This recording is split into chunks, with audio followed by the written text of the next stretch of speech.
কি রে, কই যাস? বাজারে যাই, মাথায় ডিম আছে, বিক্রি করুম। শুনলাম তুই নাকি বলদ, তো বাজারে যায় মাথা ডিম বিক্রি করবি কেমনে? এটা তুই বুঝবি না।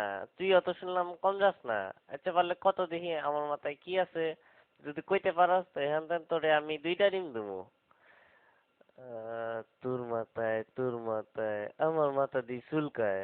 আচ্ছা কইতাছে একটু সহজ করে দে।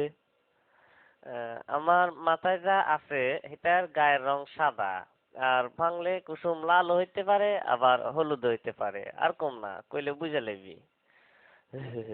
বুঝে গেছি, তোর মাথায় লেম্বু। তুই আসলে একটা বলদ।